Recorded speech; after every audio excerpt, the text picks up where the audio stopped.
BJP ने बनाया दलित face Kailash Meghwal को महामंत्री। बदर राठौड़ ने अपनी टीम में प्रभु को स्थान दिया है। फर्स्ट इंडिया से की कैलाश मेघवाल ने खास बातचीत, कहा ऐसे वर्ग का भला बीजेपी ही कर सकती है। कांग्रेस ने हमेशा वोट बैंक समझा है। बिहार चुनाव में 75% दलित मतदाताओं ने एनडीए को वोट दिया।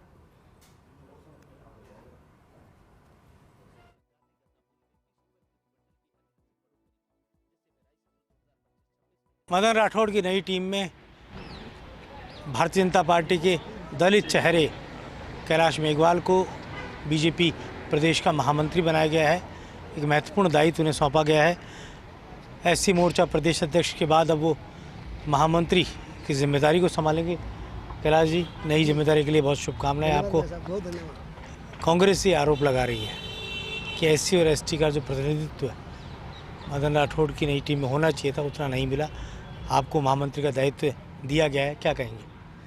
कांग्रेस पार्टी का काम आरोप लगाना है। उनकी खुद की टीम बन नहीं रही है, और बनती है तो 500 लोगों की बनती है जिनकी कोई कीमत वैल्यू नहीं रहती है। हमारे यहाँ जो पदाधिकारी हैं उनकी एक कीमत है, उनका एक कद है, उनका एक पद है और उनका एक सम्मान है, और उस टीम के दम पर पूरा प्रदेश का संगठन काम करता है। इसलिए उनको संगठन का ज्ञान नहीं है, इसलिए वो कुछ भी कह सकते हैं। अब संगठन में आप एक महत्वपूर्ण जिम्मेदारी पर हैं, किस तरह से अपने वर्ग के बीच में पार्टी को ले जाने का काम करेंगे और किस तरह से अपना दायित्व निभाएंगे?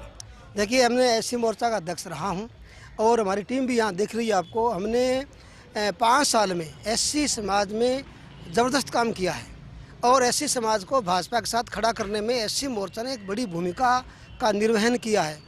और मैं पहले भी अध्यक्ष से पहले महामंत्री रह चुका हूँ। आदरणीय भजन लाल शर्मा जी के साथ मैं महामंत्री रहा हूँ और महामंत्री के पद पर काम करने का मुझे अनुभव है। और अब मैं और अधिक हमारा समाज कैसे बीजेपी से जुड़े इसकी योजना भी करूँगा और पार्टी को साथ लेकर के हम बड़ा काम करने वाले हैं। तो एक तरह से कहा जाए तो ये वो कमज़ोर कड़ी भी कही जाती है कई बार बीजेपी के लिए कि कांग्रेस का परंपरागत वोट बैंक दलित वर्ग कहा जाता रहा है, और कई बार आप सेंध भी लगा लेते हो कांग्रेस के इस वोट बैंक। लेकिन मजबूती के साथ, चाहे आप जिस वर्ग से आते हो, मेघवाल वर्ग हो चाहे अन्य एससी के जो जातियाँ हैं, किस तरह से आपके इस दृष्टिकोण के मुताबिक, राजनीतिक सोच के मुताबिक बीजेपी वहाँ अपनी जड़ें मजबूत करेगी? देखिए भाई साहब, मैं बिहार चुनाव में जाकर आया हूँ। हमारे एससी मोर्चा की और टीम भी बिहार में गई है। बिहार में 75% एससी समाज ने और एनडीए को वोट दिया है, और एससी समाज के समझ में आ गई है कि हमारा विकास यदि कोई कर सकता है, हमारी गरीबी कोई दूर कर सकता है, तो वो पार्टी है भाजपा और वो नेता है नरेंद्र भाई मोदी। इसलिए ये कहना ही गलत हो गया आज के ज़माने में, इस समय में, कि एससी का वोट कांग्रेस की तरफ है। एससी समाज तो हमारे साथ आ चुका है। मदन राठौड़ की टीम में आप तमाम युवा, कहा जा सकता है, चेहरों को महामंत्री जैसा महत्वपूर्ण पद मिला है। किस तरह से राजस्थान की बीजेपी आने वाला समय निकाय पंचायत चुनाव का है, किन योजनाओं के साथ आप लोग फील्ड में उतरेंगे? देखिए, आदरणीय मुख्यमंत्री भजन लाल शर्मा जी के नेतृत्व में जो हमारी सरकार काम कर रही है, निश्चित रूप से नीचे के लोग बहुत खुश हैं।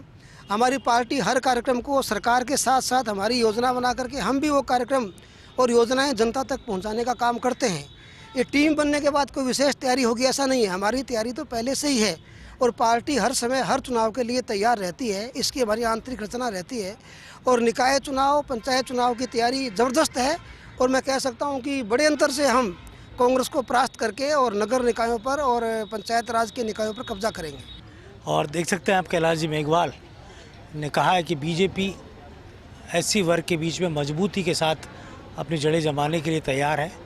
और अब ये कांग्रेस का परंपरागत वोट बैंक नहीं कहा जा रहा, बल्कि समाज समझ चुका है कि कौन सी पार्टी उनकी भलाई कर सकती है। कैमरा जर्नलिस्ट यासीन के साथ योगेश शर्मा, फर्स्ट इंडिया, जयपुर।